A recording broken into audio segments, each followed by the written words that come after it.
नमस्कार दोस्तों, स्वागत है आप सभी का हमारी आज की इस वीडियो में। दोस्तों, अगर आपके घर में आकस्मिक दुर्घटनाएं घटने लगती हैं या सुबह शाम आपके घर में झगड़े होते रहते हैं या फिर पैसा कमाने के बावजूद भी घर में धन का अभाव बना रहता है या फिर आपको घर में कभी कभी भूत प्रेत का आभास होता है, तो ये वीडियो अंत तक जरूर देखिएगा। घर में ये 5 बड़ी गलतियां कभी मत कीजिए, नहीं तो पूरा घर कंगाल हो जाएगा। शास्त्रों के अनुसार सामान्य परिस्थितियों में घर में मुसीबत आने की वजह के पीछे ये 5 बड़ी गलतियां बताई गई हैं। दोस्तों, आगे बढ़ने से पहले हमारे चैनल को जरूर सब्सक्राइब कर लें और इस बेल आइकन को दबाना ना भूलें, ताकि जब भी हम कोई नया वीडियो डालें उसकी जानकारी आपको सबसे पहले मिले। कमेंट बॉक्स में लिखें जय माता दी। दोस्तों, हमारे जीवन में छोटी छोटी बातें बहुत ही महत्व रखती हैं। अक्सर हम अपने जीवन में जाने अनजाने में कई ऐसी गलतियां कर देते हैं जिसकी वजह से आए दिन घर में परेशानियां आती रहती हैं। बात बात पर घर में झगड़े होते रहते हैं, यहाँ तक कि घर में किसी की अकाल मृत्यु भी हो सकती है। इसके अलावा पति पत्नी के संबंध भी तनावपूर्ण बने रहते हैं और ऐसा देखा गया है कि धन कमाने के बावजूद भी घर वालों को गरीबी का सामना करना पड़ता है। अगर आपके साथ भी कुछ ऐसे ही घटित हो रहा है तो ये वीडियो अंत तक जरूर देखिएगा। घर में 5 बड़ी गलतियाँ कभी मत होने देना, जो कि बर्बादी का मुख्य कारण बताया गया है। तो आइए शुरू करते हैं दोस्तों।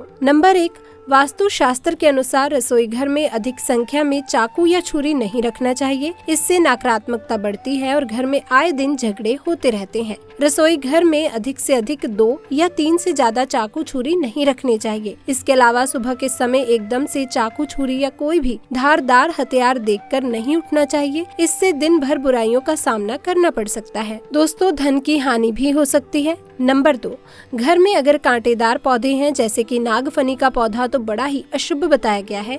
इससे घर में किसी के अचानक बीमार पड़ने या किसी की आकस्मिक मृत्यु होने का खतरा बढ़ जाता है। कांटेदार पौधे, खासकर नागफनी का पौधा, बड़ा ही अशुभ माना गया है। इससे घर में अशांति फैल जाती है। हंसी खुशी से रहने वाला परिवार टूटकर बिखर सकता है। इतना ही नहीं बल्कि भूत प्रेत आत्माएं नागफनी वाले घर में अपना आवास बना सकते हैं। जिस घर में नागफनी लगी हो वहाँ आए दिन पति पत्नी में झगड़े होने लगते हैं, क्योंकि दोस्तों, कांटे प्रेम का प्रतीक नहीं होते बल्कि ये नकारात्मकता बढ़ाने वाले कारण होते हैं। वास्तव में जिस पौधे में पत्ते नहीं होते और कांटे ही लगे होते हैं उस पौधे को घर में नहीं लगाया जाता। ऐसा कहा जाता है कि जहाँ नागफनी का पौधा होता है वो घर वीरान हो जाता है, क्योंकि ये पौधा रेगिस्तान में होता है। आप देख सकते हैं कि रेगिस्तान भी वीरान ही पड़े रहते हैं। और हाँ, इसके साथ ही ये भी ध्यान रखिएगा कि अगर आपके घर में तुलसी का पौधा लगा हुआ है तो तुलसी के पौधे के आसपास भी कोई भी कांटेदार पौधा नहीं लगाना चाहिए। कुछ लोग तुलसी के पौधे के पास गुलाब आदि का पौधा लगा देते हैं, जो कि गलत है।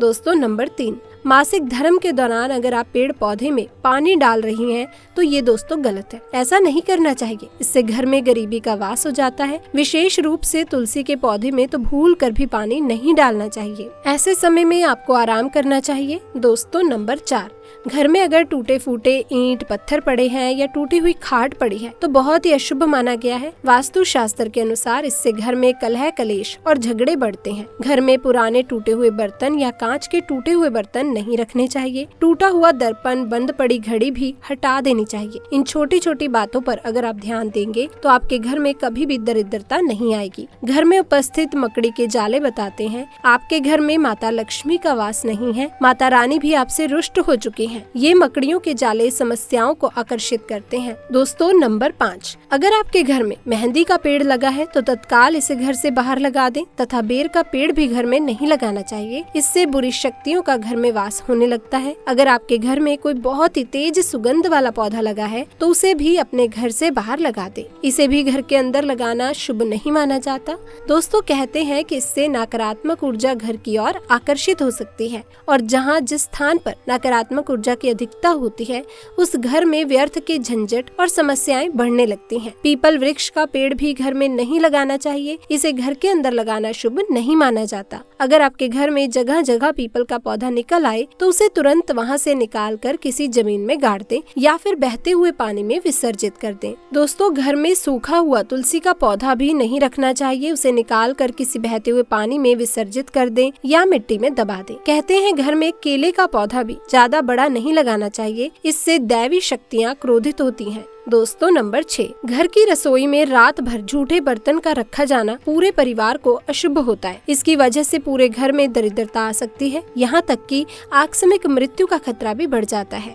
ऐसे घरों में आए दिन पति पत्नी में झगड़े होते रहते हैं। परिवार में कभी भी अचानक से संकट आ जाते हैं, इसलिए कभी भी रात के समय रसोई घर में झूठे बर्तनों को नहीं रखना चाहिए। इससे धन की देवी माता लक्ष्मी नाराज हो जाती हैं। दोस्तों रसोई घर हमेशा साफ सुथरा रखना चाहिए, क्योंकि इसमें माता अन्नपूर्णा का वास होता है। दोस्तों नंबर 7, वास्तु शास्त्र के अनुसार घर के शयन कक्ष में किसी भी बाहरी पुरुष या स्त्री को या किसी भी अतिथि को बार बार नहीं जाने देना चाहिए। इससे पति पत्नी के दाम्पत्य जीवन में परेशानियां बढ़ने लगती हैं, उनके जीवन में खटास बढ़ जाती है। पति पत्नी के शयन कक्ष में किसी भी गैर व्यक्ति के चप्पल जूते लेकर जाना भी उचित नहीं होता। दोस्तों नंबर 8, अगर आपको ठोकर मारकर दरवाजा खोलने की आदत है तो तत्काल इसे बदल लें। इससे माता लक्ष्मी का आपके घर में आगमन अवरुद्ध हो सकता है। इसके अलावा आपको घर के मुख्य दरवाजे पर जूते चप्पल आदि नहीं रखना चाहिए। इससे भी घर में माता लक्ष्मी का आगमन होना बंद हो जाता है और पूरे परिवार को गरीबी तथा धन की हानि का सामना करना पड़ सकता है। दोस्तों गुरुवार को घर में पोछा नहीं लगाना चाहिए, इससे बृहस्पति कमजोर हो जाता है और बृहस्पति जब कमजोर होता है तब घर के आर्थिक स्थिति कमजोर हो जाती है। भगवान विष्णु तथा माँ लक्ष्मी की कृपा भी उस घर को प्राप्त नहीं हो पाती। मान्यता है कि गुरुवार के दिन बाल और कपड़े भी नहीं धोने चाहिए, इससे संतान तथा पति को हानि होती है, आर्थिक प्रगति रुक जाती है। नंबर 9,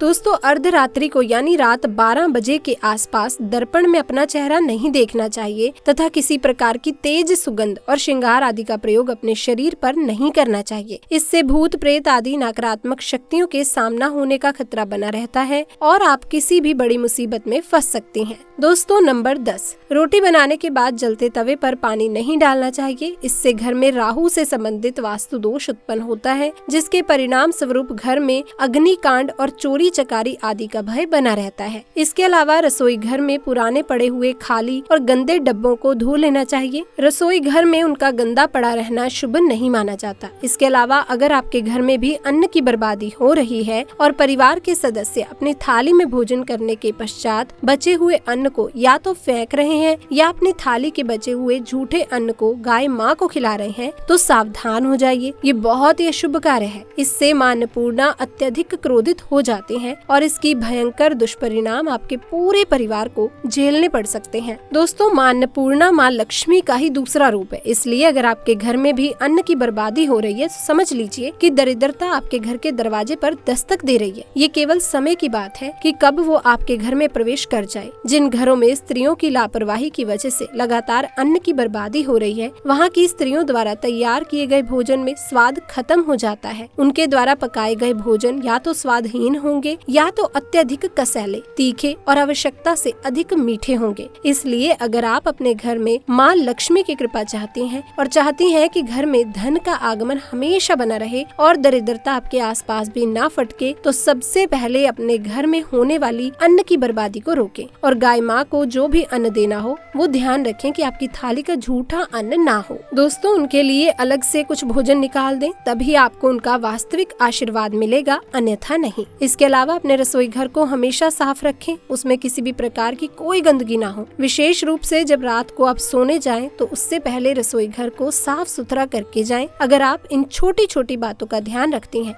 तो यकीन मानिए आपके घर में भी माता लक्ष्मी और माँ अन्नपूर्णा की कृपा अवश्य बरसेगी। तो दोस्तों ये वीडियो अगर आपको पसंद आई हो तो इसे लाइक करिएगा, अपने दोस्तों को शेयर जरूर करिएगा और हमारे चैनल को सब्सक्राइब करिएगा। ये वीडियो को अंत तक देखने के लिए आपका बहुत बहुत धन्यवाद।